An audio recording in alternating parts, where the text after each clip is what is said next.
Herren und Damen, willkommen in Graubünden. I hope my pronunciation was correct, but these are probably the only words in Schweizerdeutsch that I can tell, because I'm not of these places. But yesterday, I had a very nice meeting with a local driver who told me that it is Davos, not Davos, as they say in the British way. It's like Paris and Paris. So these are the only notions that I learned in this wonderful first day here in Davos. My name is Angelo Scorza. I'm a journalist, specialized in shipping, transport, port and logistics. I come from Genoa, Italy. And I'm very grateful to Murat and his wonderful wife, Shirin, for inviting me to moderate this smashing session about mobility and transportation. Yesterday I had the chance to watch the first day and also have a look around Davos. As a journalist, I must say that I feel like a boy in a toys shop. There's so many things to see, to watch, to tell. Very, very amazing. Atmosphere is fantastic. Outside, the weather is freezing, but I'm sure we can warm the atmosphere very soon, because I got a wonderful panel, 8 people, coming from different areas, but all focused on the same topics, which is mobility in different modes: ship, road, rail, combined in intermodalism. Another thing I would like to say that as an Italian, you know that we have great fashion and great food. And whenever I go abroad, I'm always concerned, what shall I eat? Shall I die for salvation? But I must say that the Caspian food is very excellent. Congratulations to the cook. Especially for Davos. Okay. For the cold weather, a lot of energy. So, Murat will tell in a short something more about the meaning of this Caspian Week. I just say that this is the third edition, and they were able to gather 84 speakers and over 1,000 participants. So it is a great success. And also the format that they choose, and Murat will tell what is the goals of the conference, is very unique and successful. Before we start going deep in the topics, I think you will not escape a short marketing presentation of my company, because I'm not just friend to them, but also have a role in this industry. So if I can start my presentation to tell you why I'm here. I hope it works. What do I have to point? Can anybody help me? Presentation ship to shore. Evgenia. Otherwise I will tell. Okay, I think you can start. Technician? Where is the technician? Okay, fantastic. Too early for technicians. So okay. Oh, great. So, what is Ship to Shore? Ship to Shore is my own initiative. It is an online-only magazine that I founded 15 years ago. It deals with all kind of transportation, both freight and passenger, also interconnected in the way of intermodalism. It has 2 versions, Italian and English. It is updated every day with the single stories and news, and we have a weekly magazine illustrated with pictures at the end of the week. Of course, we deal more with the Italian and Mediterranean topics, but we also consider worldwide topics. Just to give you a few figures about what we are, we have over 2 million page views last year, with a big increase, double-digit increase, and we have over 500,000 single users. Of course, Italy is the largest source of our readers, but since we have an English edition, we also have, I would say, all other countries in the world have a contact, and USA, UK, Switzerland, Germany, etc.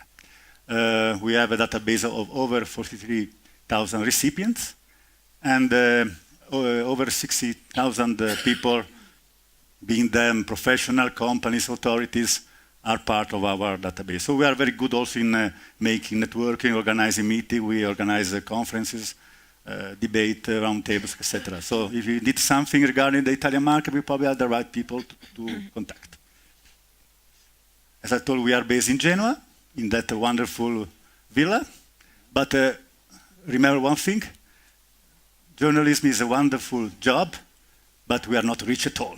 So this is not our own villa, we just rent a flat, a small flat, the smallest. In any case, if you come to Genoa and visit us, we will be able to offer you a coffee for sure. Okay, so I would like to ask now Murat to say something about the meaning of this Caspian Week. Please, the floor is yours. Okay, thank you, Angela. Thank you for the presentation. I think you have a great potential to grow this villa. we can rent the rest of the flat and maybe one day buy it. Yes. Okay, Caspian Week. This is non-profitable initiative which we founded almost 3 years ago. There are 3 main goals for the Caspian Week forum. First goal is to promote and highlight the Greater Caspian region to the whole world.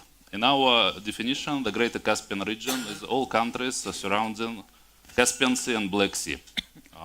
Why so? Because it's not so logical. Because initially we were thinking to do it for the only 5 Caspian Sea states. Then we got very strong interest from Georgia, who told yes, but almost all Caspian hydrocarbons going to export through the Black Sea and through Georgia mainly. Then we added Georgia, and then some other requests came. And then now we are from Eastern Europe, Romania, Bulgaria, till Kazakhstan, all Central Asian countries, and everything, all countries surrounding Caspian and Black Sea, as I told. Is now, unfortunately, in Russian language, there is no one-word definition of that region. We are calling it Greater Caspian region in English. Some people calling it Eurasia, or part of this region, which is another confusion, because in Russian language, Eurasia is Europe plus Asia. It's a completely different. So it excludes exactly Caspian. Just to explain, we are talking about Greater Caspian region.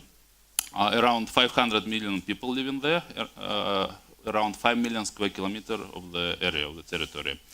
This region is very important for the world and historically. And from today afternoon, we will show the ancient coin collection. Starting from Greece, some Italian coins from 2,300, 2,400 years ago, then Parthian Empire around 2,200 years ago, and you will see the connection. There's the Greek coins, then we see the Parthian Empire, all coins are in Greek language. And Parthian Empire, capital of Parthian Empire was Nisa at a certain time, it was 15 kilometers from Ashgabat, from the capital of Turkmenistan. Unfortunately, only ruins now remain, but we still remember. And there are a lot of links. Also, we can talk about Great Silk Road. And the Greater Caspian region was exactly in the middle of the Silk Road. Traditional ancient Silk Road, because now there are a lot of Silk Road going from the North Pole, from the Antarctic, from Arctic and so on. But we are talking about traditional ancient Silk Road. And this region is a great importance for the whole world, as I told. That's why. But today, what we understood that there is not too much information about the region for the big world, for the outside world. If you will ask somebody, some ordinary person from the big world, normally, maximum they can tell yes, Caspian Sea, and there are a lot of oil and gas, and maybe they will show it on the map, but almost nobody will tell which countries, which people, which cuisine, food you can try and taste here. Here we have, I'm just telling a lot of things, but trying to give as much information as possible in the short time. We have here food from Uzbekistan, from Georgia, from Turkmenistan, from Russia, and so on, and you can taste. And if you have any questions about the food, you can ask. There are cooks there. And there is a restaurant in Geneva who is doing this food, and we invited them already 3rd year to Davos to serve this food here. Because this food is a high calorie, and for Davos is exactly what is needed. Here, here you cannot work with gastronomy approach. You need a lot of solid things. And we understood that not too many information available. And 3 years ago, almost 3 years ago, we decided to close this gap. And we created this Caspian Wic Initiative.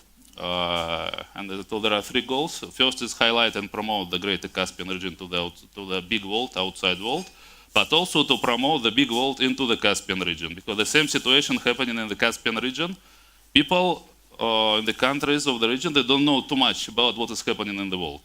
And then second big goal is to improve relations between the people, countries, businessmen, scientists, and so on, professors of university of the region, because what we see, there are a lot of hidden and open tensions in the region, and also because of lack of communication. And here we are providing, I will rather tell, unique platform that people from the Caspian region, greater Caspian region could come, could interact, could become friends, could discuss various topics on an informal way, without any media, let's say, light, or if necessary, or there are 4 meeting rooms. If you need to discuss something confidential, you don't want to share with others, there are 4 meeting rooms. There are people responsible for the meeting rooms. You can book, and then you can use. And by that, we think that people will start feeling better, the other people, the other countries, and at the end, this will improve relations inside the region, and then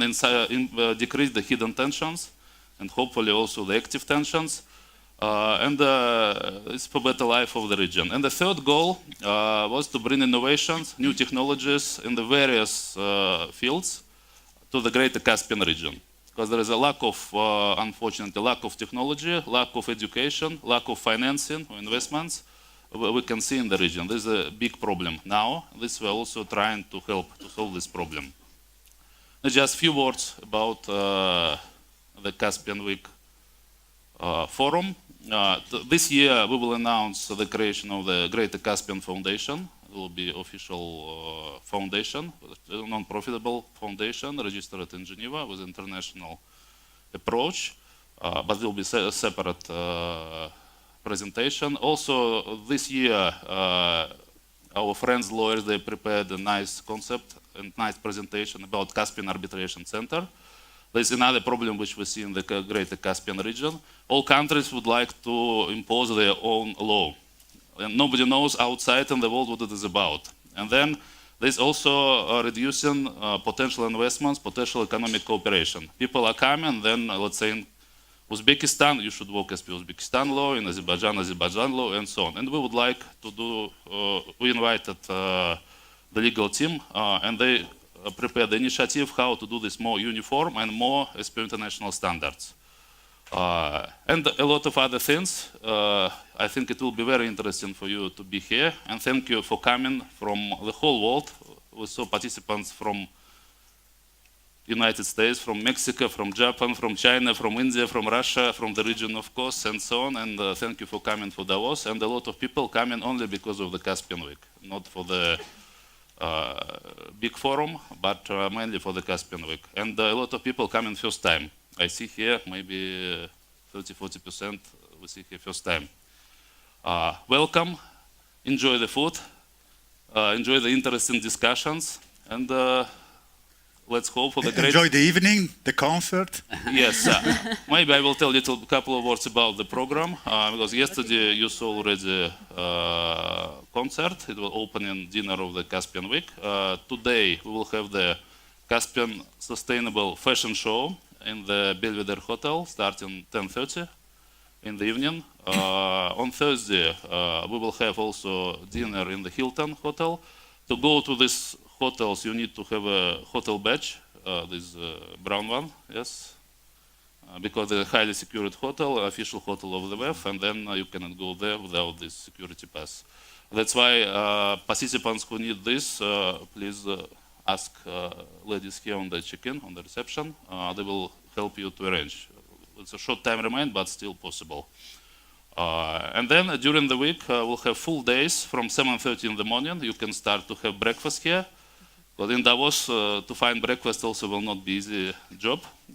To go -15, -20, trying to find the cafe. But here, you know, everything is ready for you. And until midnight, at least, the program is continuing. Okay, thank you very much for your attention. Thank you for coming. Welcome. And for the great success of the Greater Caspian region. So let's give appreciation for the words. Thank you. Thank you. Thank you. Thank you, Murat, for the very nice introduction. Let's go back to our issue of today. There are experts of geopolitical issue here, but I will tell a few words from my point of view as a journalist, what I see, what I can consider. As everybody knows, the world has changed so much in the past decades from many different angles, economically, geographically. Europe was once at the center of the world. Now I would say it is, economically speaking, is a peripheral area in a way. We held the colonies in the past centuries. Now we are colonized from China, for instance, from an economic point of view. Also, we are watching the technological revolution. We are living a digital era, but even though everything seems to be virtual, in my opinion, the physical economy has still a big role. Think what would be production without transportation. I come from Genoa. Apart from Italian people, is anybody able to tell me what happened in my town mid-August last year? Does anybody remember what happened with the bridge? Yeah. It was just a simple bridge, in a way simple, but it was crucial for our activity, for our economy. It collapsed unpredictably, and apart from mourning the 43 people who died, it was a real drama for the local economy, not only Genoa, the whole northwest of Italy, and also a relationship between Italy, France, Switzerland. My people are very strong because Genoese, we had the wonderful centuries in the 16th and the 17th centuries. We are founder and inventor of banks, of marine insurance. And we are people who sometimes are not easy to take, but we are strong workers. In 4 months, we probably made more roadways than we had done in 40 years before. So we are recovering. But this is an example of how crucial is physical transportation. So virtual economy are nowadays talk, but we still need galleries, tunnels, viaducts, bridges to make people and countries connect and talk together. So, the format of today, we have 7 speakers. I will give each one of them the chance of make his own presentation as quick as they can, no more than 10 minutes. And upon that, I can make questions. And at the end, we'd like to make a round table, a debate. I would like also the audience to be interactive, so everybody is allowed to make his own questions, to participate to the debate. The first speaker today, at my right hand, is Ricardo Fuochi. Ricardo is a freight forward and logistic operator. His company is based in Chiasso, in Switzerland, in the Italian part of Switzerland. The name is OMLOG International. Ricardo has got a long-standing relationship with Asia, especially with Hong Kong. And we tell something more about his view of transportation and probably talk about the land bridge between Europe and Asia. So the floor is yours, and this is the tool that you have. Okay, thank you, and good morning, everybody. I thank Angelo and Murat for inviting me to this important conference. I am the CEO of a logistics organization, as Angelo mentioned, and I'm also the chairman of the Italian Hong Kong Business Association. So my view on the Belt and Road Initiative, which is a topic I'm going to discuss today, is also from the Hong Kong point of view. Okay, what is a Belt and Road? Yes. This one? Okay. To move in. Yes. If you prefer, you can stand with that. Yes, maybe. Okay, Belt and Road Initiative, which was called Silk Road or One Belt, One Road, was announced by Xi Jinping in 2013 and is a massive plan of investment in infrastructure, connection, railways, motorways, connecting Asia to Europe. Recently, the Belt and Road Initiative has been embedded in the Constitution of China, just to show the importance that China is giving to such a massive project.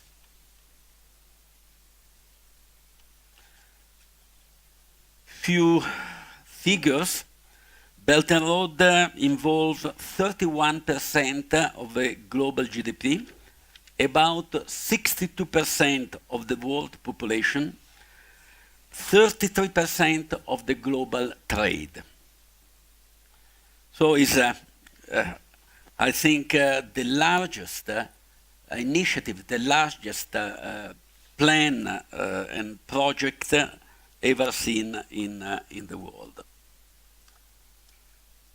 Within the Belt and Road, there are 5 areas of opportunities promoting people-to-people bonds and cooperation, enhancing monetary policy coordination and bilateral financial cooperation, planning and supporting large-scale infrastructural development projects, building facilities to enable connectivity, facilitating cross-border investment and supply chain cooperation. It means any sector, any industry, any service is involved in the Belt and Road Initiative, including healthcare, including tourism, including culture, energy, resources.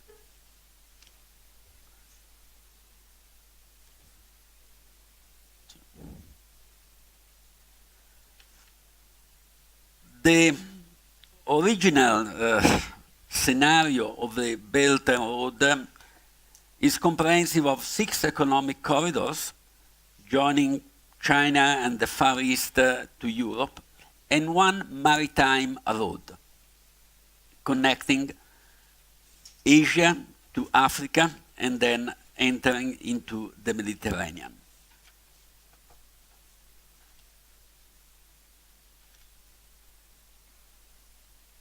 Originally,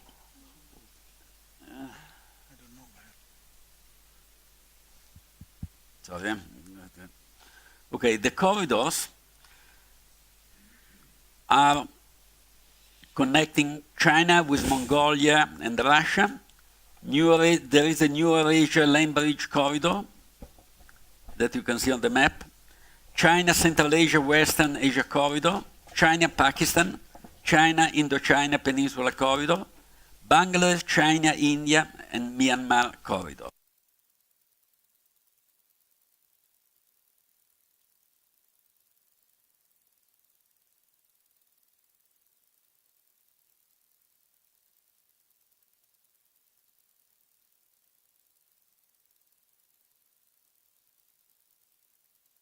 The Silk Road now has expanded to be global.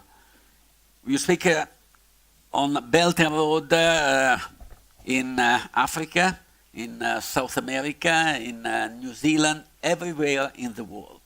So this massive initiative has developed to cover basically the whole world. Can I ask you something? What about Europe? Which countries are in? Because as far as I know, Italy is out at the moment, for instance. No one has signed the agreement. They are interested. Of course, Europe is very skeptic about this initiative.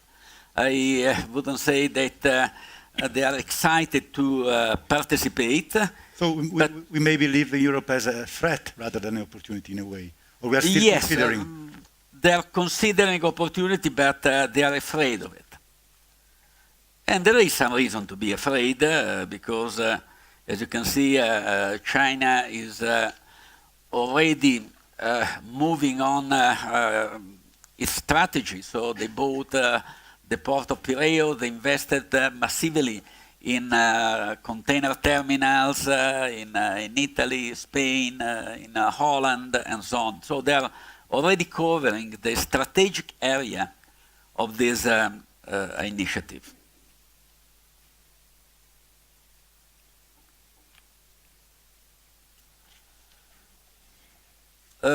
Since it was launched 5 years ago, Belt and Road has been constantly evolving.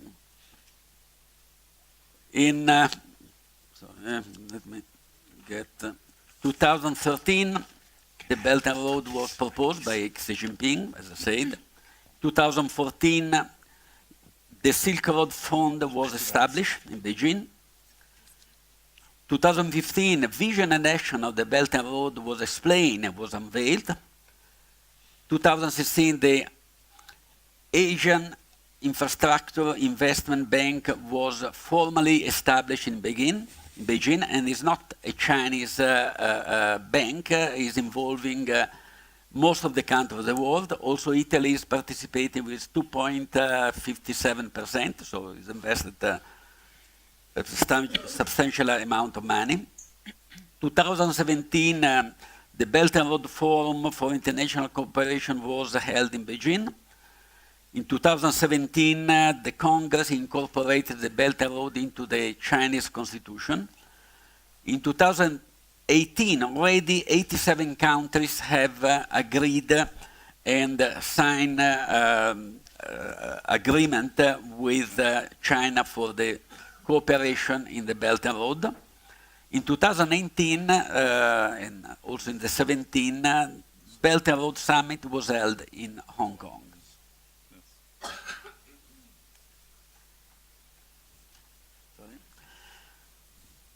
Main fact in 2017, what happened? China signed a counter project with 61 countries along the Silk Road for a value of 144 billion. China trade with BRI countries was up to 17.8% year to year, for a total value of 7.37 trillion of renminbi. China enterprises invested over 14.4 billion in 59 countries, and merging and acquisition from China overseas recorded the value of $42 billion.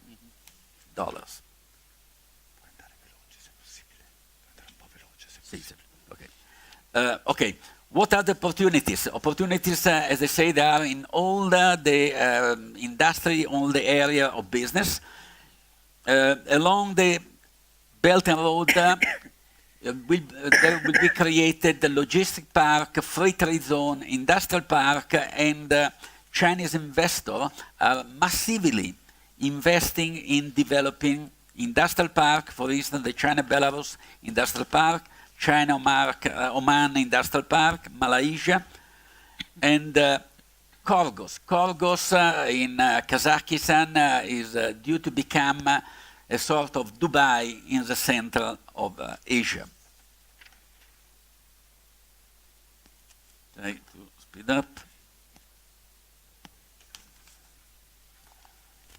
Okay, talking about the railway connection.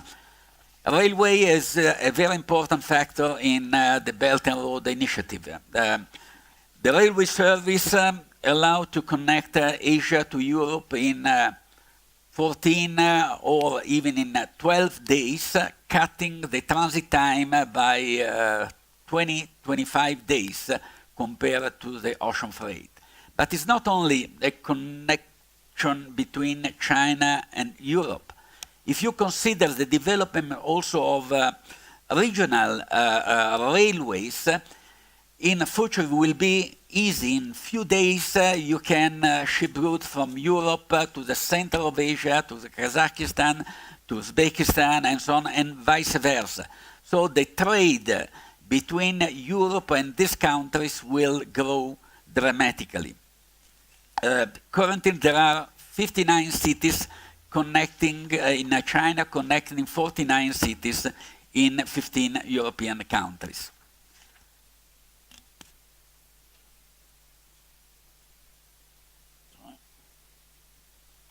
Okay, there are also risk factors.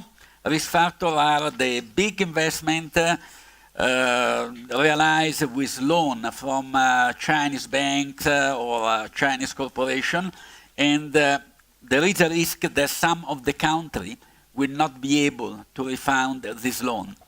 So there is some example also with Kenya. In Kenya, yeah, the port of Mombasa was supposed to be seized. Yes. But in the end, the government struggled, they could keep it. Okay, Caspian.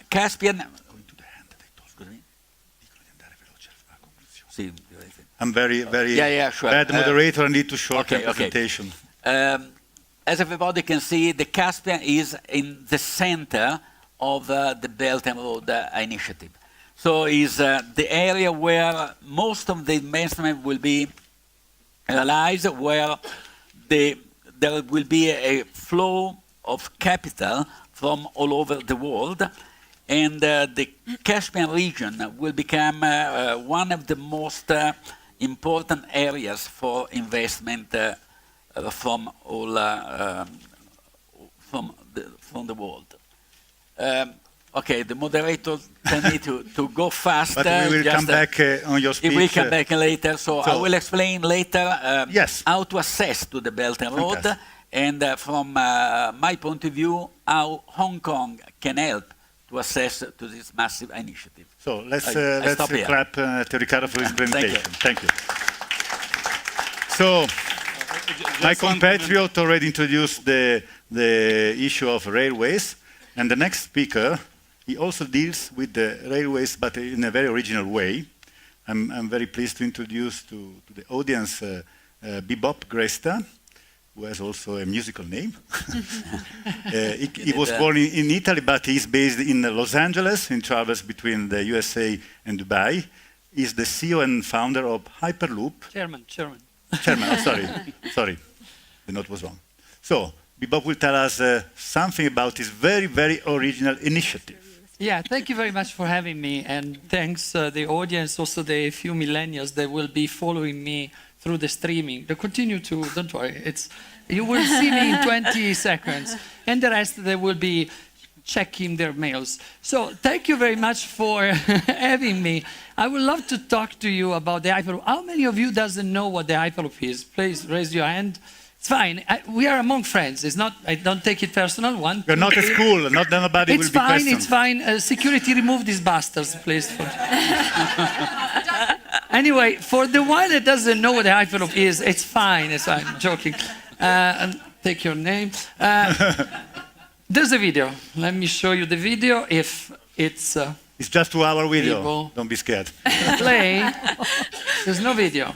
That's amazing. Okay. Right. So before going into the video, I have to say that proudly my team put this slide saying that the last announcement was seen by 1.7 billion people, the release of the capsule. And 7 billion people saw the general news, following the news about the Hyperloop.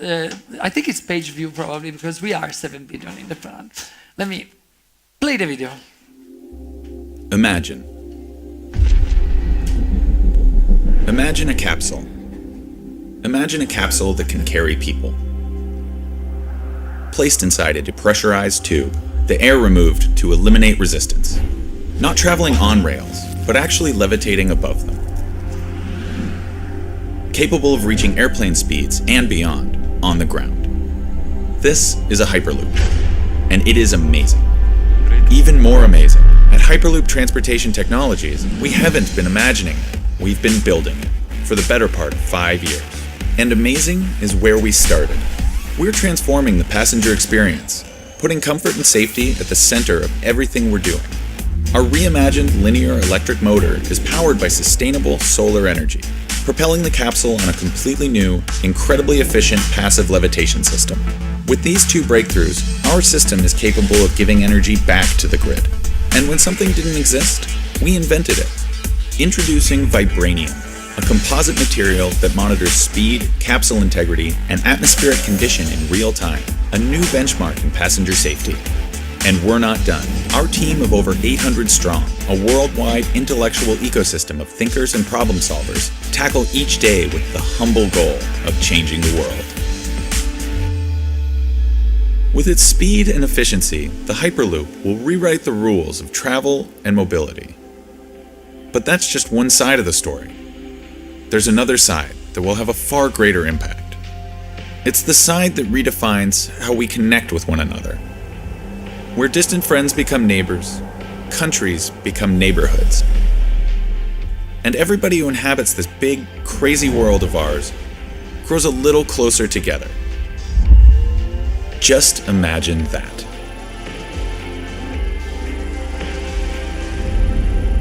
So it's legal to upload, eh? It's fine. We don't get offended. We just were So terrified. not to me, but to the incredible amount of talents that brought us from an idea of Elon Musk that in reality wasn't a new idea. It was in the 18th century when we started to develop the first passenger travel inside tubes to actually building the first Hyperloop. First, the first thing you need to understand about the Hyperloop is not a new thing. You know, the technologies that we need to build an Hyperloop were there even before we started to develop it. It's a infrastructure, a normal infrastructure that we build on pylons or underground. Right now, underground costs a little bit, but there are a couple of companies, including Elon, they're working to make it cheaper and more efficient. The components of the Hyperloop is very simple. There's a tube, there's pumps that take out the air from the tube, there's a capsule that is able to levitate passively, and that means that we solved all the problem of this crazy maglev technology that costs too much and never recouped the investment. Bibop, excuse me, can we compare to, we call in Italy, pneumatical mail, something like that? I will never travel in that shit. No. Sorry. No, that's not safe. It's a little bit The principle, different. I mean, Well, physical principle. you can imagine it in a sort of a pneumatic tube, but the basic principle of that one was pushing the capsule. This is not like that. You know, the capsule has a linear motor that actually pushes, and it's a 1 to 10 Pascal inside the tube. So it is self-propelled. It's self-propelled, but also it's very efficient because we don't use electricity to levitate. For a principle that was discovered in the 90s through Lawrence Livermore lab, the lab that Einstein created the atomic bomb, but they also created very, very cool technologies in that period. So we are building it in a way that we consider, well, there's the two founders, one is German, one is Italian. It has to be efficient and beautiful, right?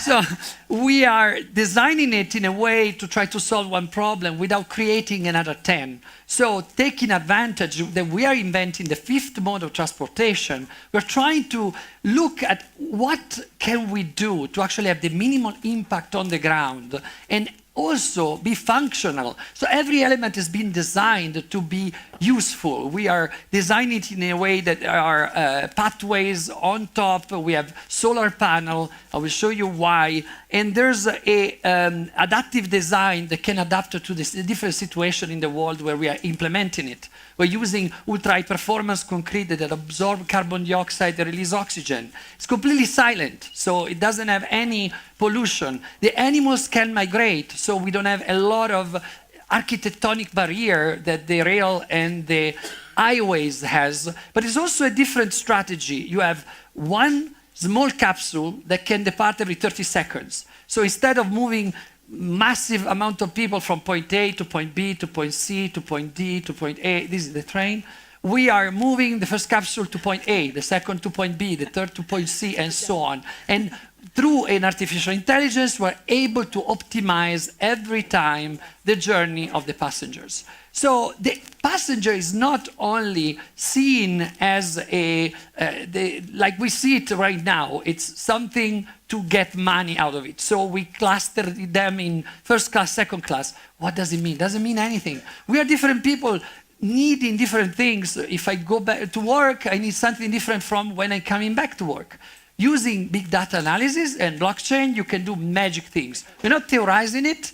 we have built the first capsule. This is a piece of jewel of engineering. The airline industry has reached 60% of carbon fiber after 30 years of working on it. That's how you fly right now. We reached 80% at the first iteration, and we're already building the second one. But we have been able to work with the biggest insurance company in the world, and now with the biggest certification agency in the world, not only to certify the risk assessment, but also having an insurance that can cover everything about the Hyperloop. And we have proceeded with TUV to actually work on a framework to have the first Hyperloop regulation in the world.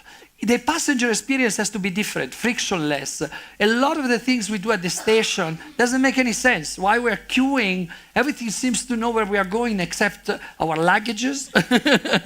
So we're staring the carousel while it's probably delivered somewhere else, in Botswana maybe. And we're using a combination of renewable energies, solar, wind, kinetic energy, regenerative braking, and in some climates where the solar panels are not efficient, we use geothermal. The combination can create up to 30% more energy than we consume. That means that we have a giant power station that happens to transport people. Why the rail industry is not doing this? I'm not inventing anything. This is the legacy that we have in the planet. After we started this project, the way we did it, it's incredible because we didn't raise as much money as we can and then spend it as fast as we can. We did a call to action. We said, whoever has the knowledge to help us build this, we'll give you stock option. What happened after is magic. More than 900 people from 42 countries joined our team. They're working minimum 10 hours a week. And they are continuously working in their companies, Tesla, SpaceX, Boeing, Aerospace, Lockheed Martin, MIT, Stanford. We have the top brains in the planet. They said we are the biggest crowdsourcing company in the world. I don't like this. This is one way to see it. The way I see it is that we are the biggest effort that humanity did to put together the best minds in the planet to solve one of the biggest problems of humanity, that is transportation. But we can solve all the other problems in the same way. If we put together our best minds, not building walls, but building bridges, we can actually solve all the problems. And 45 of the top companies in the world joined our team in the same way. Now, where are we? Are we talking about decades? No, we're talking about years. We signed deals with 11 countries, and in some of them, we are actually implementing the first Hyperloop. And these are the tubes that you probably saw. We are delivering 3 tubes a week in Toulouse. We have a 350-meter prototype track where we are certifying our capsule. The capsule has left, you probably saw these images. This is the tube arriving to Toulouse. This is a big tube, probably. Yeah, that shows you that it's big. This facility, together with the building that the government gave us, is the first R&D center in Europe. And the capsule has just left Spain, where we built it to actually go to Toulouse. It's the last time that she will be breathing the air of Earth, 100,000 Pascal, because as soon as we put it inside the tube, she arrives into the space-like environment where we will be starting the testing and certification. The pumps are there, all the components are ready to actually start the first Hyperloop travel. And we are looking in an incredible milestone. 2019 will be the year of the Hyperloop, so stay tuned. Brazil gave us another big building for R&D for logistics, so they have been able to actually get from a big tender that we did. Where are we? We signed 3 commercial deals, one in China, one in Ukraine, and this is particularly relevant for the Silk Road, because one of the Silk Road that we are analyzing actually involves an Hyperloop system. And the most proud of that I am is UAE, because UAE is on the course to have the first Hyperloop commercial line of history. So my call is to everybody that can contribute, that has something to give to this project, please join the team. We are really looking for your talent. There are people, they are trying to build the future or imagining it in a certain way. It's better if we participate in this amazing project. And my company is one of them. Thank you very much. Thank you. Thanks a lot. I have to ask something. Can I be always open with the mic?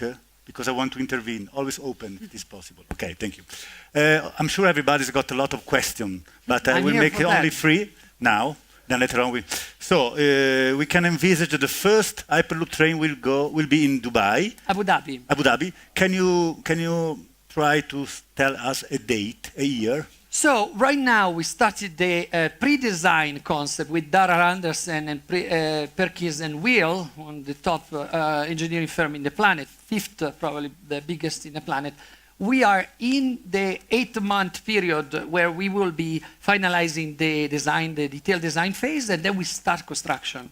We are heading for a date that is the October 2020 for the first phase of the project. That will imply a R&D center and a visitor center like Jurassic Park. You enter, there's the story of transportation, but also how we arrived to an Hyperloop.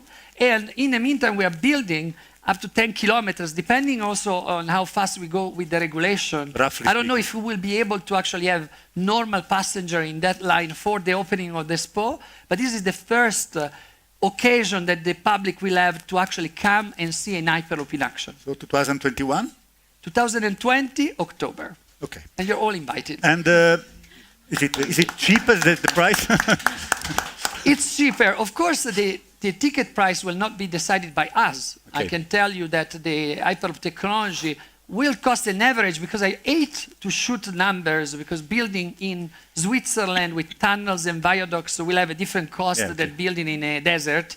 So I hate when I see these numbers around. But let's say an average cost is 20 to 40 million per kilometer. But the real question is not that is, it's obviously cheaper than a metro or a high-speed rail. We're talking sometimes in 4 times less. But the real question is, how long does it take to recoup the investment? And the reason why I never receive this question is because everybody knows that in transportation, nobody makes money. It's all subsidized, and that's how they show profits. And there's an old trick of the transportation industry. They separate infrastructure from passenger handling, so they show profits in one side, while all the costs are in the other side. We will recoup the investment in 8 to 15 years, depending on where we are building it. You anticipated my question. So I can tell you, $4 every 100 kilometers, it's an average cost to us. So, but that will depend on the politics of the state, because we have seen already in the places where we are doing a feasibility study that they are pricing it in a way that you don't destroy the air industry or the train industry, because there's no way to compete with an Hyperloop system in terms of efficiency. And what is the minimal distance from a technical and economical? We have a urban version and an intercity version. And imagine a 10-kilometer module that can repeat forever. So the module is 10 kilometers. Yeah. Okay. And last question, is it applicable also to freight only? Absolutely. Okay. We have a big effort on freight. We can transport 4,000 TU a day, but 4, the reality is that for tube, so you can put up to 7 tubes on the same infrastructure. So we're talking about volumes that are unprecedented on the earth. But it's not only about the speed and the amount of freight that you can transport. 30% of the food in Brazil get wasted during the transport. So you can imagine an Hyperloop as a guaranteed throughput, because we protect it in an environment that is vacuum. We use vacuum actually to protect our food. And you can transport.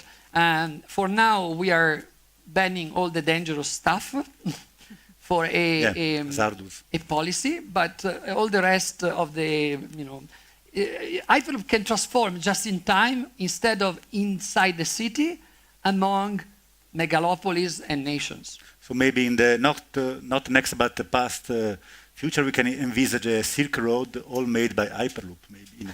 That's what we are discussing. Yeah. Okay, thank you so much. It was quite long, but very original, as I told you.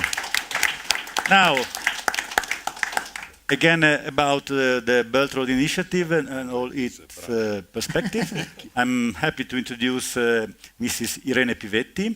She's the president of Only Italia, logistics and trading operator based in Milan.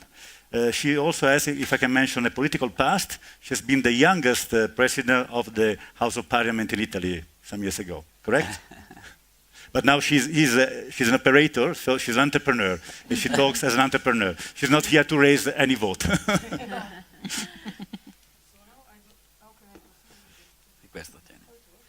Avanti.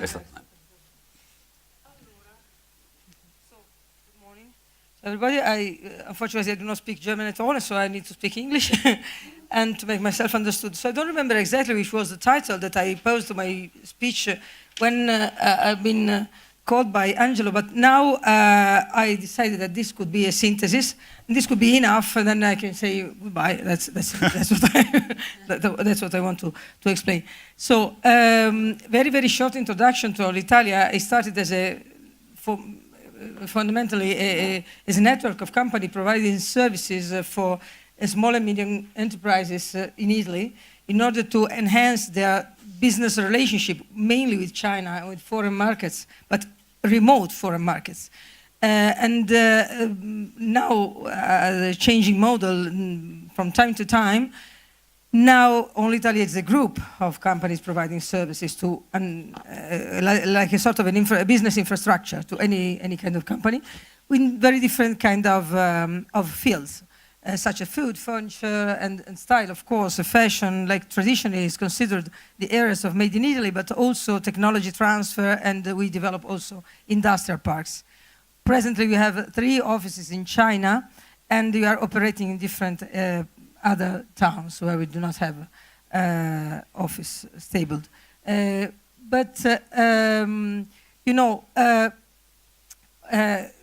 Italian companies have a very strong individual character.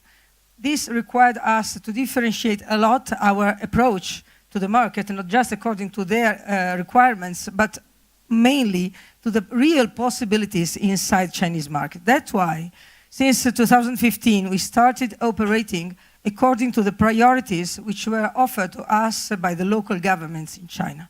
And we operated mainly in inner China, so-called inner China, Western China, that part of China which has more opportunities to develop. And maybe more difficulties as an approach, but very huge landscape in front of us. We received also an acknowledgement by the former president of the Italian Republic, Giorgio Napolitano. We are very proud of it. Then, Only Italia Logistics is a consortium, is the last born of this framework of companies. And it is a consortium because its goal is very demanding, which is to provide efficient freight transportation from Italy to China and all the countries in the middle. In this moment, Italy, as well as all Southern Europe, is fundamentally a subsidiary, is fundamentally the second line per comparison to German. All the freight goes to German first, and then from German to, eastbound, no matter which country. This is not only, of course, business-wise unacceptable, unbearable, too expensive, inefficient. We can make a long list of this. And so I was a user of it. I needed for my company clients to this kind of transportation. I said, well, okay, China wants freight transportation. We have good clients. So where is the train? The train is in Germany. Well, no, it's not acceptable. I tried to start creating a Southern Europe direct freight train to China. That's why Only Italia Logistics is a consortium, meaning is a company. It started like a SPA, Società per Azione, I don't remember the translation. But now we... Shareholding company. Shareholder company. But we switched it in a consortium in order to welcome inside Only Italia Logistics any goodwill logistic operator. Not just from Italy, of course, mainly from Southern Europe, but also, I insist, all the countries in the middle. Because, of course, once you start investing for a block train, which is a very big investment, and you can collect products to export from different logistic operators, so you have the critical mass, then you have also the will to stop in the middle, and to make friendship, and to enhance business also in the middle. That's why I'm so happy to be here today also. It's one of the reasons why. This is just a map of possible of services that we operate now, but for this technical part, I asked Mr. Giuseppe Bugane after me to explain it much better. Bugane is the first partner of All Italia Logistics with this Furlong company, and very proud of having here with me today. But just to show you that by now we are operating, but we have to push forward much stronger. But now I want to focus your attention, as my attention, on the second and most important aspect. It's not just business. This connection, this freight transportation connection, is a strategic connection. I do not fear to say with political implications. We have heard something about the Silk Road Initiative in the beginning of this morning. It is very, very interesting to go deeper in that, to understand the huge, number of implications of Silk Road Initiative and of our becoming a part of it, thanks to efficient freight transportation between Southern Europe and China. The maps that you showed in the beginning, which the second corridor, which was so-called connecting China and Europe, is connecting China and Northern Europe. Because of its history, because of its character, Europe cannot accept that. Europe is not the middle of United States or the middle of Asia with a huge area culturally similar. Europe is made of very many different culture, languages, products, needs, business structure, etc., etc., etc. And going to Northern Europe means losing all the business hidden in Southern Europe. When I go in China and I meet huge logistic companies dealing with freight, very proud of their 17 trains per week that they do directly to Europe, I say, well, congratulations, because you are a fantastic company. Unfortunately, you miss the other 17 trains to Southern Europe. So that's the point that we are investing on. And in this perspective, the role of Caspian region is very, very strategic, because it can be exactly the hub where we do half of the business, let's say. We need to cooperate to enhance this. Then I wrote something about the Turkmenistan culture, etc. It's true, it's exactly what I say about Europe, about Italy. We cannot accept to be simplified in terms of business too much. Otherwise, we lose our identity and we lose all of our business, real business, deep business opportunities. So I wanted very, very rapidly show you a few maps of this so-called Silk Road from Marco Polo's travels in the 13th century to other more recent or more ancient paths.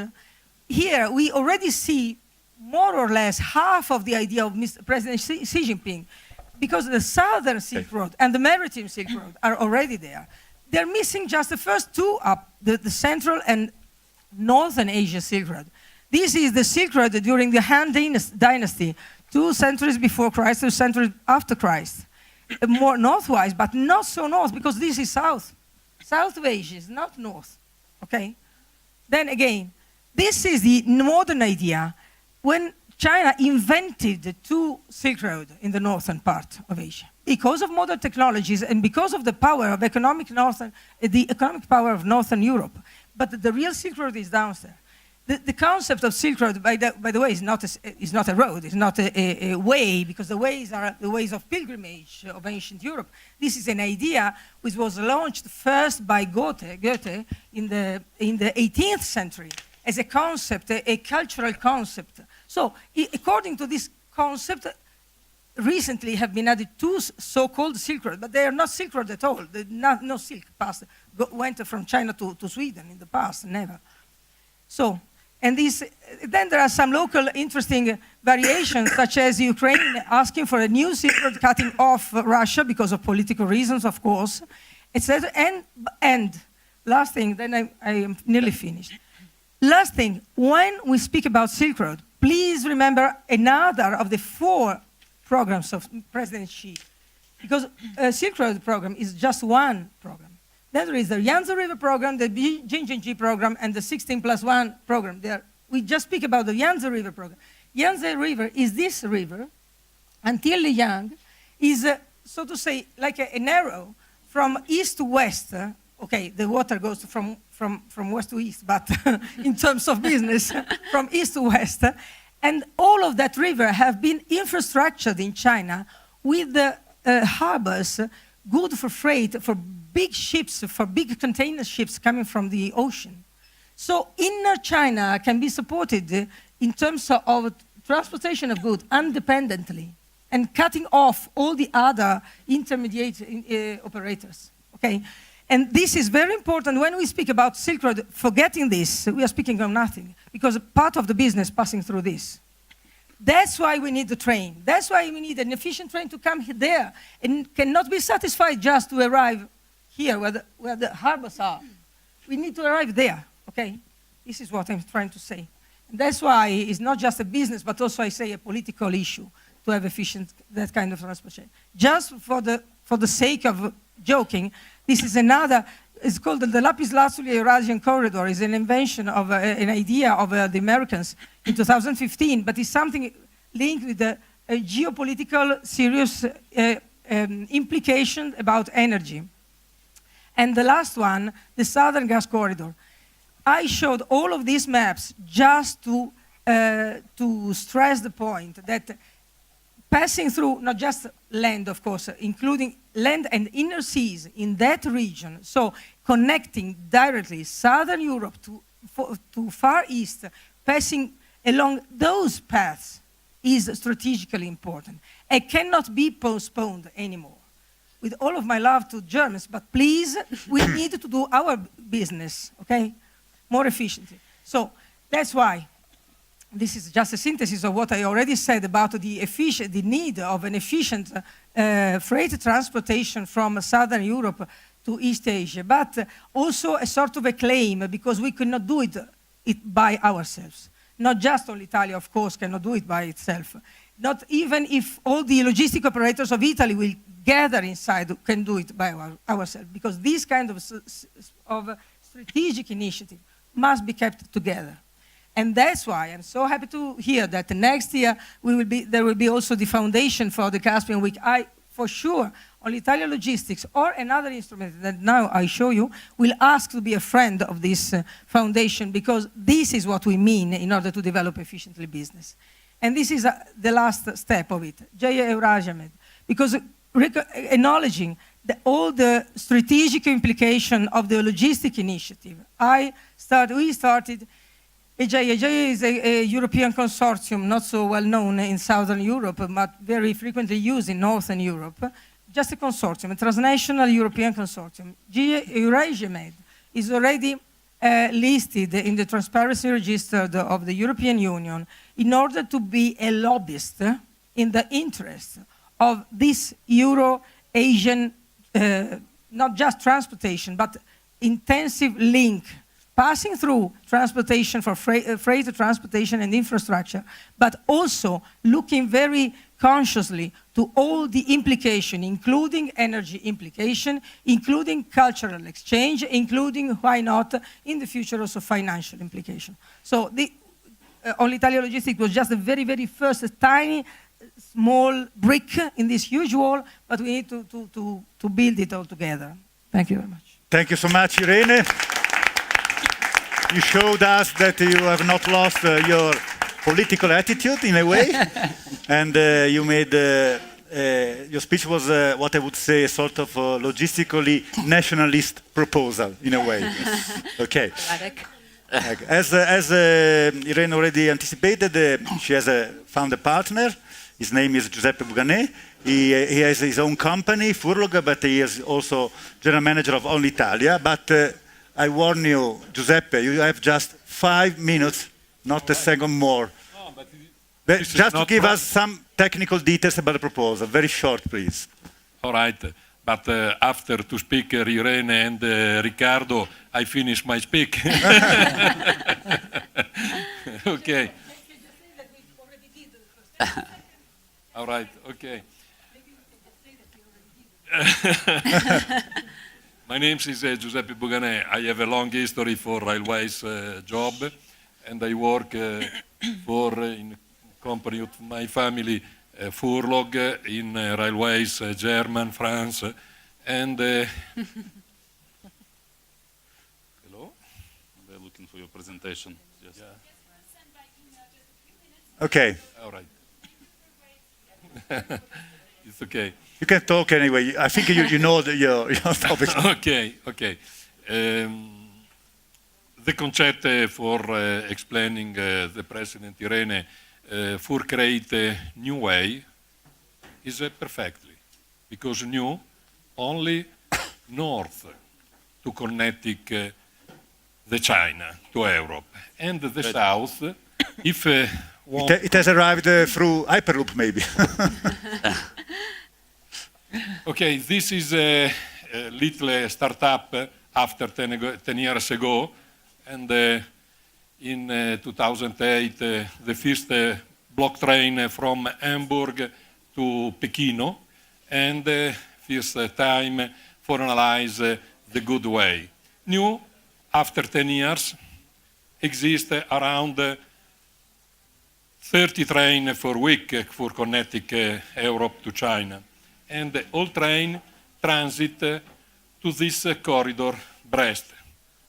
Brest-Malasevice is the border Europe to Belarusian, and this is a very blocked transit.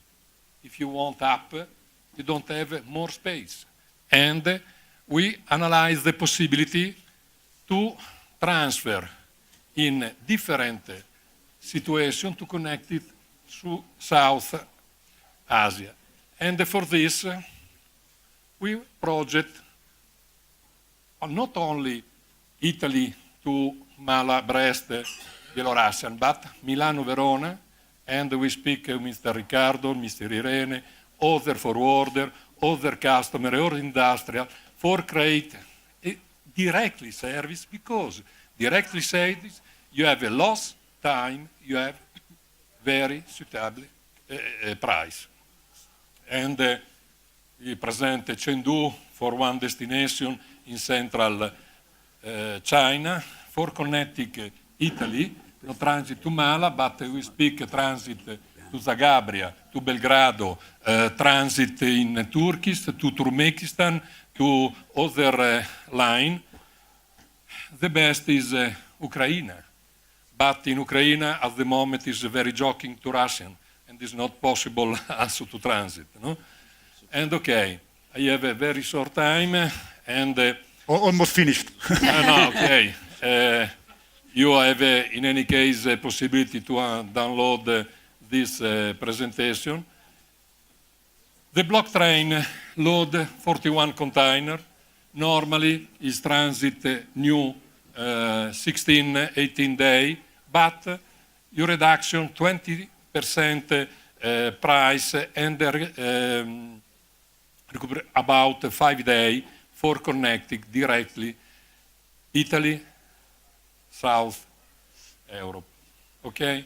The merchandise is possible transport new, and maybe after this introduction, maybe it's possible transfer other point. Thank you very much. Thank you, Giuseppe, for being very short and very going straight to the point. Thank you. So we are recovering time because we started 15 minutes late, as you remember.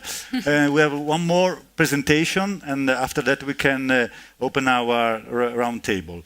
The last presentation is made by Despina Panayiotou. She comes from Greece. She is an old friend of mine, I would say, because we have met in many events all over Europe. She has got a company. She's CEO of Tototheo Maritime.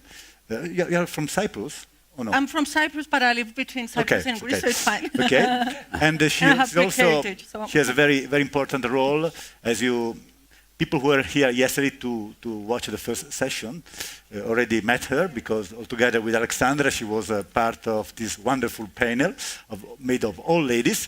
She is also president of WISTA International. So please go. I think we go back to my beloved world of maritime. Exactly. Okay. Well, thank you very much. Again, thank you for inviting me here. It's a great opportunity. So we do have some, well, all of them distinguished speakers on the panel, and with some amazing stories to tell about the development of transportation in what is being called Industry 4.0, and which the World Economic Forum is gradually and increasingly calling Globalization 4.0. Within this context, we talk about high-speed travel, and efficient transportation of goods. What I would like to add to this conversation today relates to connectivity. And in the industry I work in, the shipping and maritime sectors, the connectivity of the supply and the transport chains.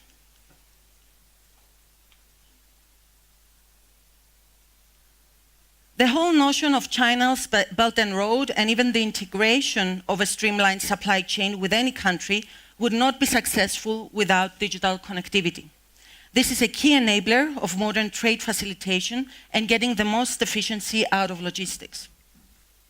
So shipping, as you know, is one of the oldest of industries. It is centuries old, with vessels being built to transport riches to the then centers of civilization, so Athens, Rome, and then the imperial powerhouses of Western Europe.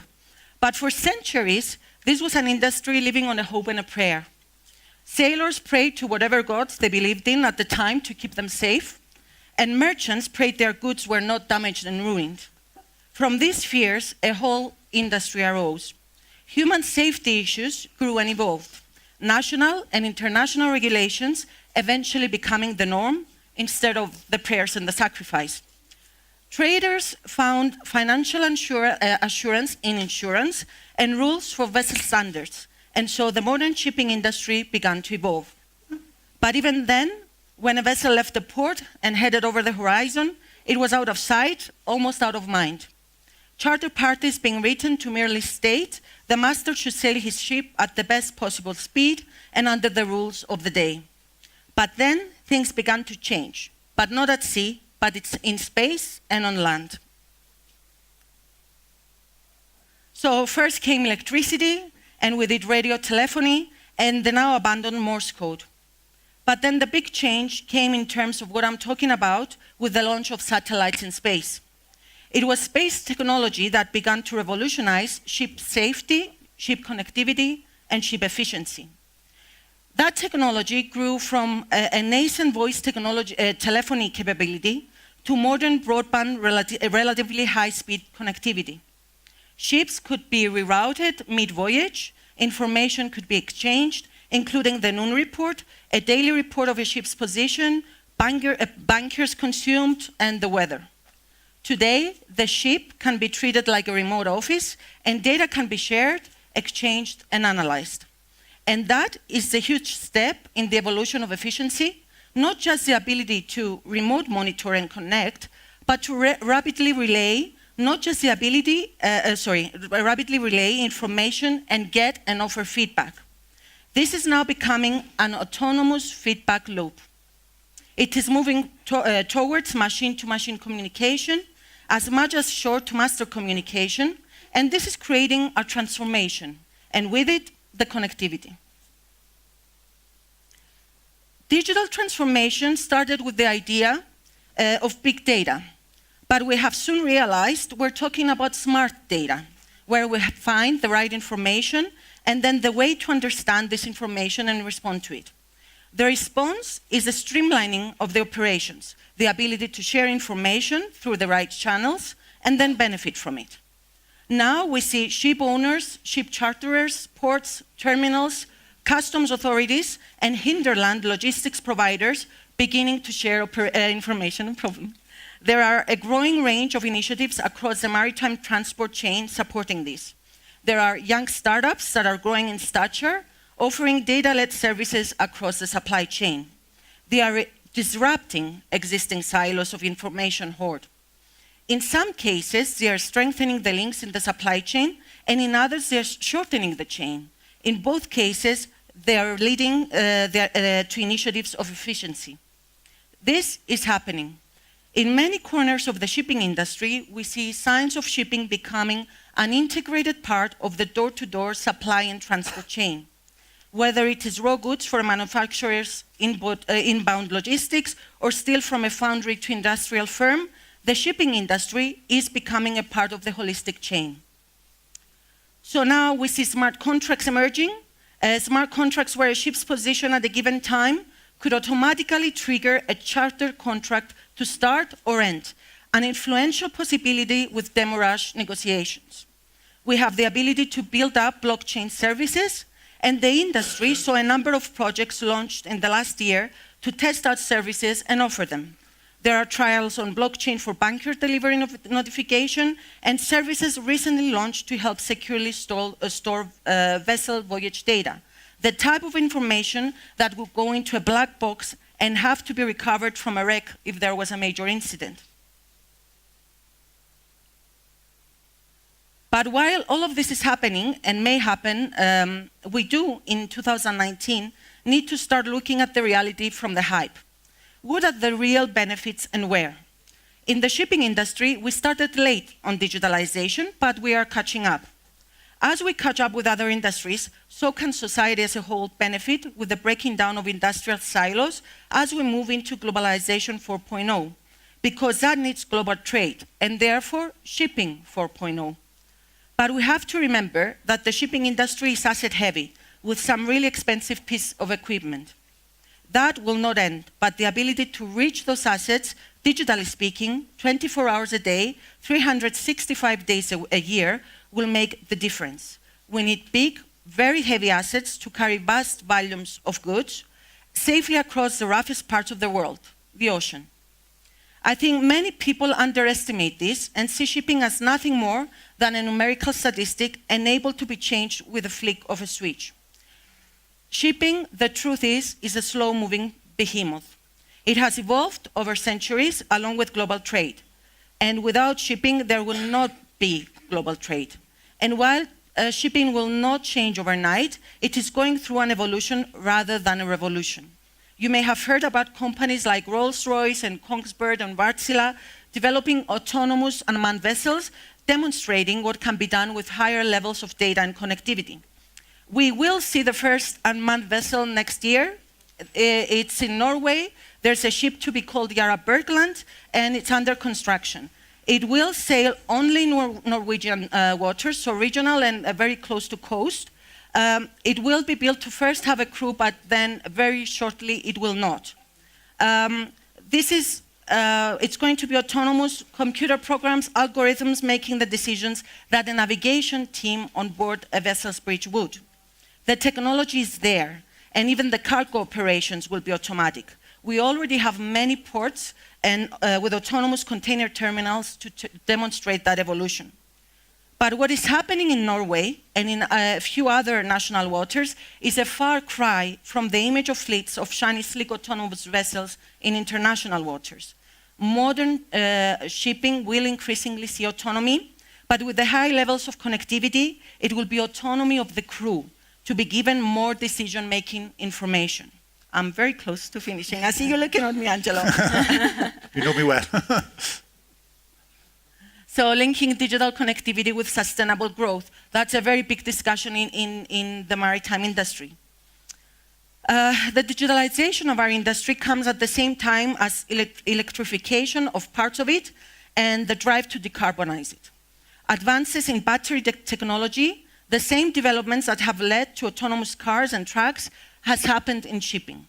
This has been the closest thing to a revolution, and while some critics cite the greenhouse footprint of the manufacture of these batteries, for parts of our industry, they are offering a clear benefit in the bid to meet the objective of reducing international shipping CO2 output by 50% by 2050. There is growing demand to decarbonize shipping and make it more integrated, a more integrated part of the supply chain. Digitalization and connectivity are key tools in this. Let me make one small but significant point here. Shipping as an industry is pushing to curb its CO2 emissions by half. But as I mentioned before, shipping is a cog that supports global trade, and global trade is expected to grow, particularly as emerging and developing economies grow. We have a challenge here, and one that still needs answers, bold initiatives and action. How can shipping halve its emissions when society is seeking global growth through global trade, with shipping needed to grow to support it? There are, of course, many supply chains, and shipping is anything but homogeneous. But the premise is the same. Get the right data from the ship and shipping agents to make sure the flow of goods is transparent. This is happening. But just because the shippers know more about the movement of goods, it does not give any justification to change the ship. Changes on the ship will come because of regulation and demands for efficient ships. These are tied together, and actionable data is part of the solution. And this is the last slide. The technology of shipping is evolving in a society being impacted with new influences, with different pushes seen from the United Nations urgency around its sustainable development goals, the uncertainties around global trade growth, spread of populism, trade tariffs that create uncertainty and change. Whatever the result of these influences, it is my belief that shipping as an industry is in a better position to respond if it has more cohesion, connectivity, and integration with other supply chain and transport silos. Shipping cannot really vanish over the horizon anymore, because if it does, what it may find when it comes back is a different society, one that it is not ready for. Thank you very much. Thank you. Thank you, Despina. Thank you. So now we have finished all our presentation, but certainly last but not least, she already made an appearance yesterday, Aleksandra Gadzala. She is originally from the USA, but now she is based in Zurich. She has her own company, Magpie Advisory, and she's an expert in geopolitical issues. So what is your impression of we have had many food for thought this morning. Yes. And what is your impression of this?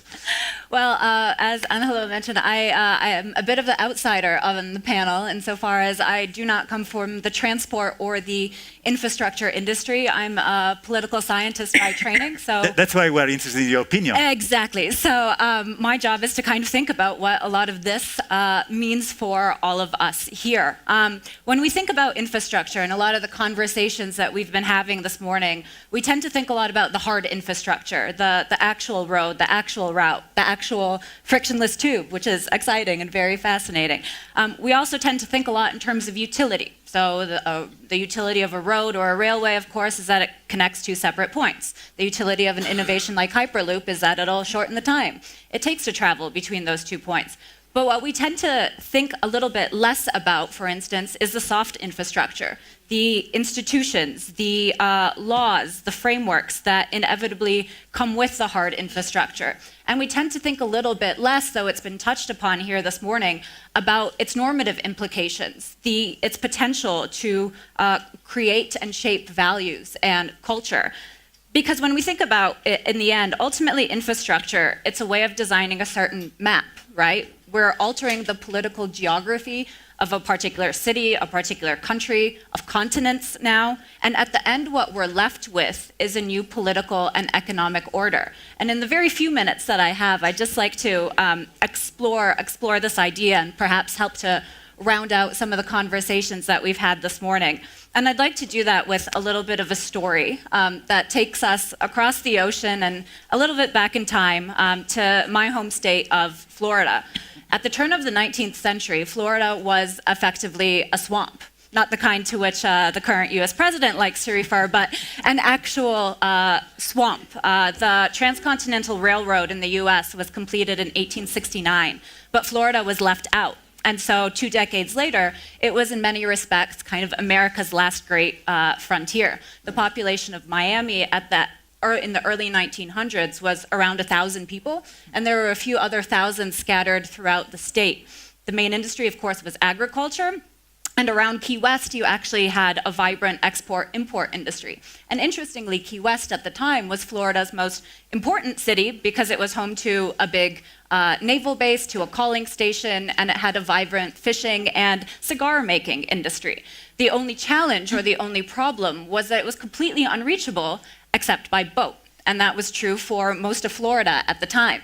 So a man by the name of Henry Flagler, he was a businessman, an oil tycoon, a partner in Standard Oil with Rockefeller. He took interest in Florida. He saw it as a place just waiting to be connected to the rest of the country, which in the early 1900s was already really rapidly developing. So over the next few decades, he built up not only Florida's East Coast Railway, but he built up many of the luxury resorts and hotels that are still there today. He built up universities. He built up many social institutions that over the coming decades really shaped the social fabric of Florida. He also advertised, rather cleverly, Florida among many wealthy New Yorkers and Northeasterners who started to come down for their winter holidays, and they still do. We refer to them as snowbirds. And so on the back of that, Florida's tourism and real estate industries boomed, and they remain still the main economic sectors in the state. And all of this because of a bit of railroad.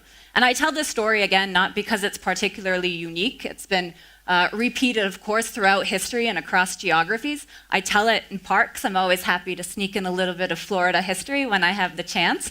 But I also tell it because, as we've heard, it's being played out, the story is being played out today on an immense scale, the size of which recent modern history hasn't seen. And history, as we know, has lessons. One of my favorite historians, Niall Ferguson, controversial though he may at times be, he has this great quote, if you'll indulge me. He says, "The dead outnumber the living 14-1, and we ignore the accumulated experience of such a large majority of mankind at our peril." And so many of the initiatives and innovations that we've been hearing about today are a little bit like Henry Flagler. They see the world as a place just waiting to be connected. But with these kind of transformations of geographic space, of course, come other transformations, many that have been alluded to today. Bilateral and multilateral cooperation in things like currency, finance, media, education, people-to-people exchanges.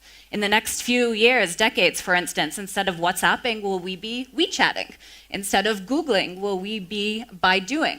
China, along its Silk Road also, for instance, has set up many Confucius Institutes. There are over 50 Confucius Institutes in over 30 African countries. In Europe, there are around 170 Confucius Institutes, which is actually the largest concentration anywhere in the world, then followed by the Americas, both North and South, and then Asia, and then Africa. As we've heard as well, technology comes with and is an integral part of this infrastructure. AI companies, facial recognition, robotics, genetic engineering, and of course, as we've heard, on their own, these technologies are already very disruptive where they are localized. What will be their consequences, as we've heard, when they are more universalized? What will be their unintended consequences? An interesting unintended consequence, for instance, of large-scale road construction in Addis Ababa in Ethiopia, which was also done by the Chinese, was that there was a temporary spike in the number of accidental deaths. And the reason for that was that simply a lot of locals didn't have experience with crossing larger roads with more faster moving traffic. If you've been to many major cities in Africa, you know that the traffic often does the opposite of move. And so on the back of that, the local insurance industries and the funeral business in Addis Ababa saw a spike. So we also need to be thinking about the potential unintended consequences of a lot of what we've been talking about today. And on the issue of technology, what will be the standards? Who will set them? Will they be openness, transparency, reason, accountability? Or is it going to be something else? And if it's going to be something else, what will that something else potentially be? Because in the end, all of infrastructure, at least in my view, is also a political and an economic project. It transforms not only space, but also decisions and cultures and philosophies. And this is as true of the Belt and Road as it is of the Hyperloop, as it was of Florida's infrastructure development, as it is of any infrastructure development. And the bigger the projects, the bigger the transformations, and then the bigger the stakes.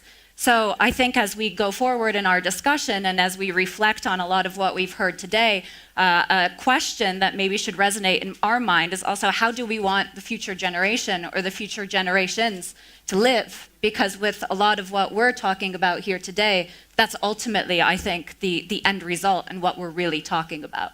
So those are my quick two-ish cents. Yeah, thank you for the tip. Thank you, Aleksandra. Now, our schedule, before we leave the time to the floor for making his question, is another intervention by Murat, who's also giving us a message and featuring a video, if I'm right. Yes. So, please, the floor is yours. Yes, I think I will stay here. Yeah. Video now, video time.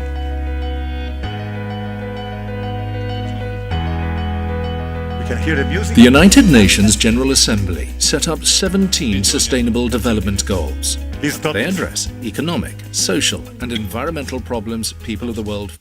Картинки нету. This is modern technology, it happens.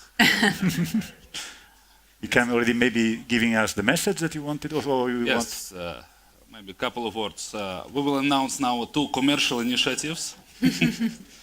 Because what we understood, at least what I understood from my career in the business, that in order to convince somebody to do something, you should show first that you are doing this. And then people could follow. It's a domino effect, they call it. Yes. Domino. Or yes, initiation. Yes, yes. And yes.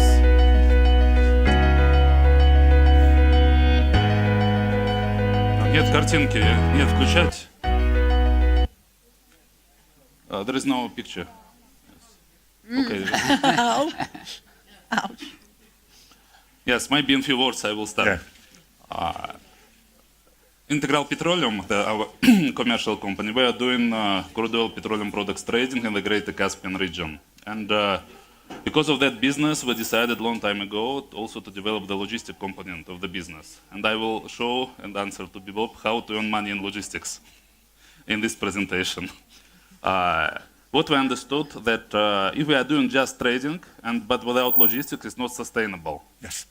Because we need to go to the market. Sometimes market is supporting us, sometimes not.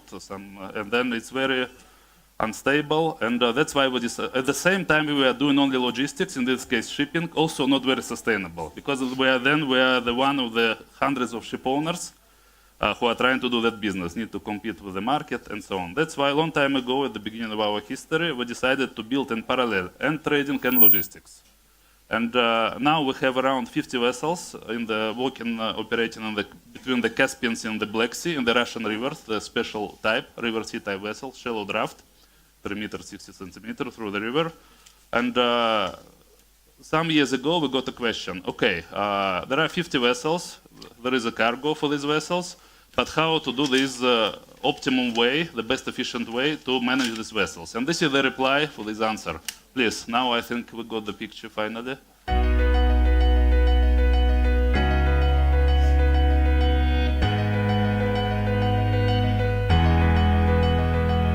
The United Nations General Assembly set up 17 Sustainable Development Goals.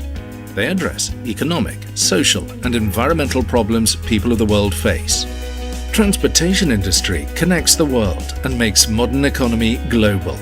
It impacts 8 of the Sustainable Development Goals directly, and it has indirect influence on the other 9 goals. Better transportation means more efficient economy, positive social changes, and cleaner environment. Our company, Integral Petroleum, transports oil products in Caspian and Black Sea regions. We use a scientific approach to optimize our operations and to contribute to the sustainable goals. Let's have a look at how it works. Every vessel comes with its own capacity, cargo types it can carry, draft, usage cost, and so on. We need to allocate 50 vessels to fulfill orders for transportation in different locations across Caspian and Black Sea regions. Each port has its own costs for cargo handling, visit costs per vessel flag, port stay costs, and drafts limitations. Transportation orders include various cargo types, differ by volume, and have pickup and delivery deadlines. Manual planning took many hours when planning for the lowest possible cost and highest maximum value. All in all, there are more than 100 different parameters that have to be considered. Because of that, the process was slow, and the end result was often expensive. If we forgot one of the many parameters, or there was a new cargo, or a vessel was out of order, or the weather was bad, we had to fix the plan on the go. The operational costs went up. We have found a solution to this problem. Working with scientists who specialize in optimization theories and IT experts, we developed a calculation algorithm. It takes all the required parameters and goes through millions of transportation scenarios. Now, one push of a button produces the most efficient plan in a matter of minutes. This optimization algorithm minimizes the usage of fuel, reduces impact on the environment, and brings down operational costs. When the situation changes, it is easy to recalculate and to get the new, most effective scenario. Based on our present volumes, we estimate savings through the optimized planning at $1 million per year. Our example comes from the transportation industry, but optimization methods can be applied to many other areas. Now we have a strong partnership with advanced scientists. We work with computer technologies experts. We have successfully applied optimization methods to our operations and gained knowledge, tools, and experience. You can benefit from our experience. Grow your company and reduce environmental footprint at the same time. We are ready to help you use optimization methods for your business.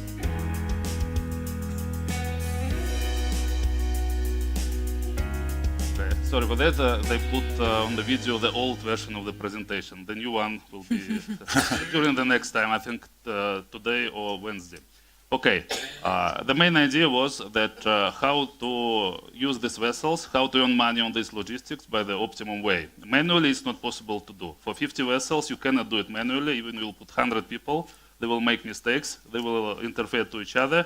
That's why 1 year ago we decided to do it on the scientific way. We involved scientists, mathematicians who are specialists in the transport theory, optimization algorithms. And after several months we got the solution, and now the solution is ready. And already our fleet is working on that. And here is mentioned 1 million, in reality is up to $10 million already savings per annum, only on these 50 vessels. Small company in the Caspian region. If we are talking about global approach, we can save really billions and potentially hundreds of billions of dollars only on optimization. Okay, this is one presentation. Now the second initiative, also it's a bit commercial. What we are having now, and Irene told this also, that what is happening today with the container shipments. No, yes. But I think I can, yeah. Yes. The nice photo, I will explain what it is about.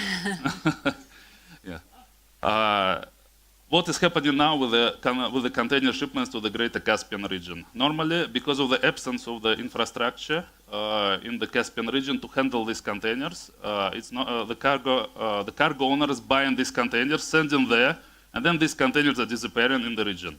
I visited myself several countries of the region, and I saw that these containers just dropped everywhere on the big area. Somebody building walls from this container. They are cutting this. It's a very nice material. Yeah, houses, this dacha, you know, this, and so on. At the end, thousands and I think hundreds of thousands of the containers, empty boxes, just being lost in the region. And every box, it's a $4,000 normally, the new box, and maybe between $2,000 to $4,000. And here we are talking about hundreds of millions of just losses, waste of material, waste of steel in the region, and disappearing in these 5 million square kilometers. Now we got the idea. Why don't we create a regional container company? The main task, the main purpose of this will be to collect these containers, then to find the cargo for this container, to this container, then ship these containers out from the region. By that, we will simplify the logistics. The logistics will be cheaper. Then people will not spend thousands of dollars just for empty boxes to send to the region. This will speed up and improve the trading and give better access to the region. And now, especially with these new initiatives on the Silk Road, One Belt, One Road, there's a lot of cargoes coming from China. I think this could be a very good opportunity to cooperate, for business cooperation. Now, I think some people already here, they know that 6 months ago, even less, in August 2018, finally the legal status of the Caspian Sea Convention was signed by the 5 presidents of the Caspian littoral states. I think it took more than 25 years of very tough and hard negotiations. And because of absence of the legal status convention, nobody was able really to do massive business in the Caspian Sea. Because you are coming, so today is the territory of this country, tomorrow the territory of the other country, and nobody knows. Somebody is telling Caspian Sea is a sea, somebody telling it's a lake. Now the new concept, nor sea nor lake, some hybrid approach. But finally... Maybe a pool, a swimming pool, big swimming pool. Yeah, big swimming pool, and yes, belongs to whom nobody knows. And, but very big, almost 500,000 square kilometers, and 1,020 meters deep. And finally, this exercise was done, a legal status convention was signed, and now it's an invitation for cooperation for the Caspian Sea business. It could be everything, could be infrastructure, could be exploration of the hydrocarbons, could be solar energy, alternative energy, innovations, whatever. This, now we're here, back to the Silk Road stories. Historically, there's another Silk Road here, you see going through Turkmenistan, Azerbaijan, and so on. What we are going to do, we are going to use this regional container company to serve this new Silk Road for container shipments. Yeah, here I think by the way, all presentations which are presented here will be available on the website. That's why I will not really stay here. This is the general concept. Yes, very nice. Now there are the cargo potential of the Greater Caspian region, around maybe 50 to 100 million tons of various cargos need to be shipped out from the region. The cargo potential into the region is more or less the same. A lot of cargos go in there. Now we just need to create a bridge, and this will be possible, the bridge for this business. And bridge between the China, between the Southern Europe, Northern Europe, and the whole world to the Caspian region. Because containerized shipment is very easy to handle. It's a standardized, and it's the standard tariffs. You can easily calculate your economics, and for the commercial, for the trading companies, very easy approach. Okay, thank you for your attention. This is another initiative. If you have any questions, then later we can discuss. Thank you, Murat. I think we first met 7 years ago in Geneva when we made our first interview. Your company was already very big, but now you've run a long way from there, and you're developing every year with new initiatives. So my congratulations for your ambitious policy of development. Now I think we have just a few minutes left for a final debate. The floor is open to any question. Please don't be shy. I invite you to make any question, okay? Even not politically correct. You can ask almost everything. Please give your name, company, and to whom is addressed. You can stand up if you like. We have a mic for you. Thank you. My name is Linda Walker, and my company is Walker from Graphic Asset Management. And I have a question with regards to the Chinese purchase of the port in Piraeus. I was recently with the president of the port authorities of Trieste, and he told me that the Chinese were really excited. They thought this was going to be fantastic development for them. However, they found that there was no way of getting the goods from the port to the rest of Europe. And so I just wanted to ask you, I heard that they were planning on building a train from Piraeus to Prague, and I don't know, I just wanted to hear what the development is, because obviously it's great to have access to a port, but if there's no way of getting the goods from the port.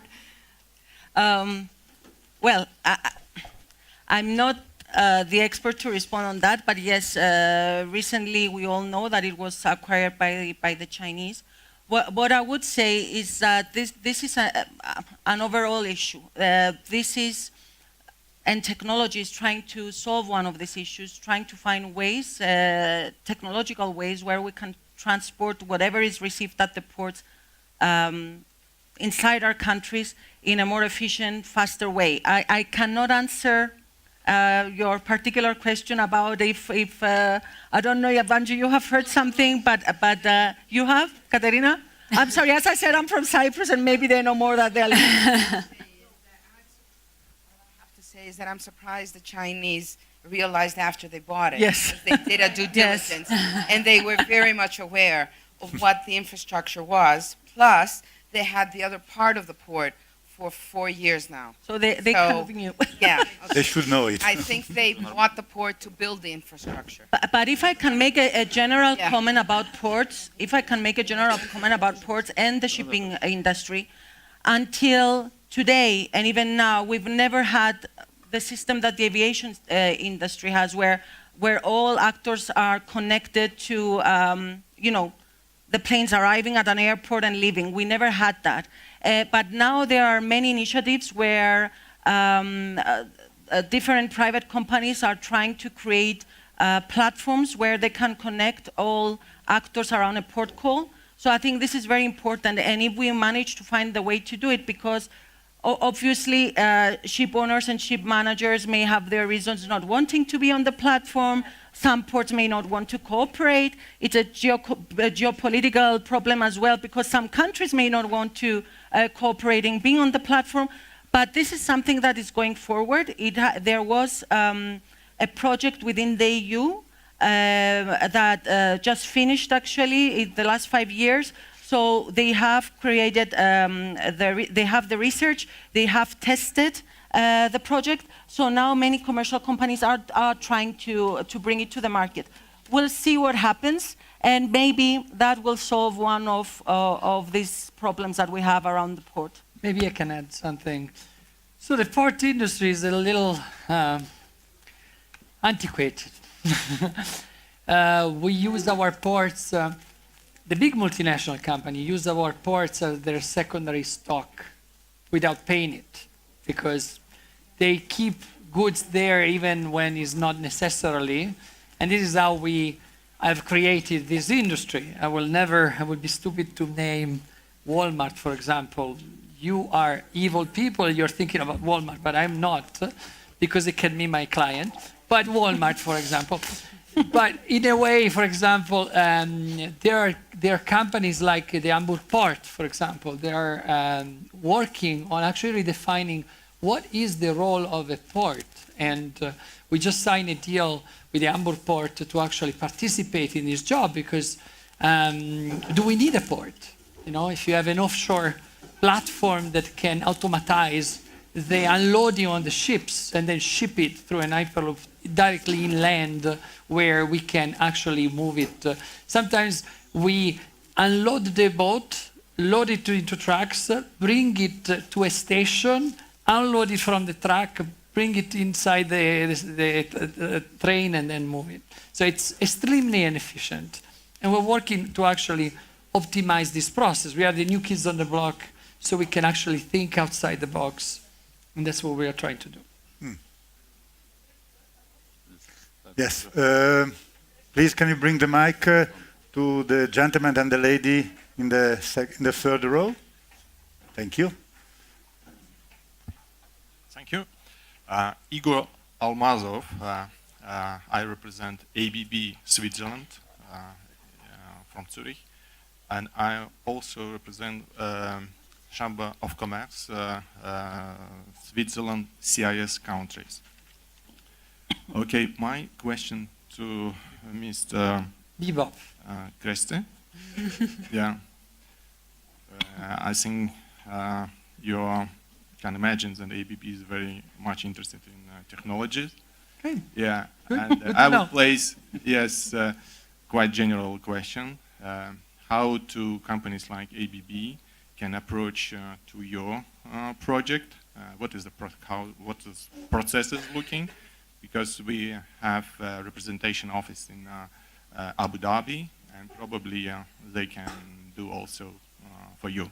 Absolutely. So it seems you already found a client in a way. Fantastic. So we have an approach that is particularly unique. We launched our partnership program very early on in 2016, when we identified and solved all the technical problems around the Hyperloop. And then we started to actually look on how this can be commercialized in a real scenario. So the partnership programs involves individuals or companies that have the same approach. You can be NASA. NASA is partnering with us, the same that a PhD student from Poland, for example. You can contribute with your knowledge, with your assets, or with your money. And with this, we collected more than 70,000 skilled engineering hours. We collected more than 100 million in assets and more than 40 million in cash. What we really prefer is the aspect of contributing in your excellency, on where you are, really knowledgeable. And the first phase is to align your development. We're trying to actually get really near on what is your vision for the future, because if you are changing it for the Hyperloop, usually it doesn't work. So if there's this alignment, then we can actually work on the contribution model, and it works pretty much everywhere in the world at the same way. Okay, thanks. I think we got time for 2 more questions. The blonde lady over there. Hello, I'm Astrid van Heumen. I am from the Netherlands, Nordic countries. I have a question about people, because this industry is quite conservative, and Bibop already is very attractive for the young generation of entrepreneurs and skilled people, academics. How is the conservative industry making themselves attractive to make it all come true? Because we need it to succeed. Can I choose the one who's Very going to good answer? question. Maybe Aleksandra, maybe? I'm not No? sure that I'm No. the right person to speak Okay. from an industry perspective. No, I'd pass that to somebody Who can, more in depth. Despina. I can talk about the shipping industry. That has been one of our problems and questions the last few years. It's an industry that is quite traditional, and it was very difficult to attract new people to it. And not only people working shoreside, but also seafarers. We came to the point where we need to start finding ways of bringing the good minds to our industry. I think the development of technologies is helping with that. We already see that the shipping industry is becoming more open-minded. It's more openly concerned, because it always has been about the environment, about technology, about diversity issues. So these are concerns of the young people as well. So it's a great way of bringing them closer to us. It's still a struggle. We still have to promote our modernizing industry as much as we can to the younger generation, and this is what we do. I'm quite happy that we have many young entrepreneurs with startup companies trying to disrupt shipping. Of course, they don't all succeed, but that's the case with any industry, I would say. But it is quite a fascinating industry, and I'm under 40 myself. My family, my father was a captain, so I know the traditional side of the industry, but I also work in the maritime technology, so I see the new appeal now. And I think this is the best way, showing that we are a strong industry because we have the tradition, but we're looking forward to the future. Okay, I think thanks to Despina, we have time for 1 more question. There was a hand raised over there, if I'm not wrong. Very last question. Oh, okay, sorry. Hi. Please stand up, your name and company, and very short if you can. Okay, my name is Hélio. I'm from Brazil. The name of company is now Go Blockchain. I have a question for Mr. Murat. In our company, use the Internet of Things with blockchain for supply chain industry. Are you thinking to use the Internet of Things with blockchain to avoid the loss with the containers? Yes, of course. It's very easy, and right, by the way, this week we are going to sign a partnership from the company from Geneva, also called WISTA.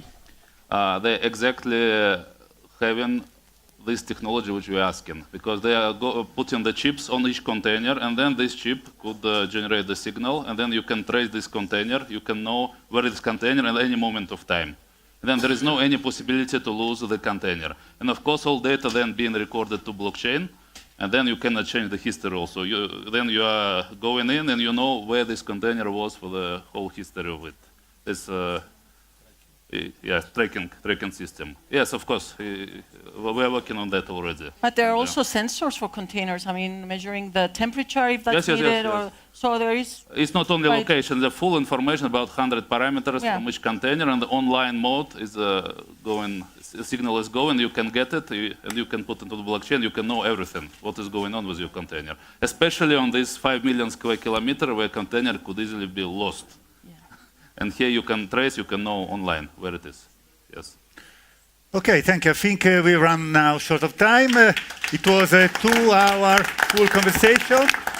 I'm very grateful to the organizer first for the opportunity, to the panels, very high caliber panel. Don't disappear, because a few of you will be chosen for the interview at the television. And of course to the audience who stayed very interested for the whole time. So thank you so much, and see you next.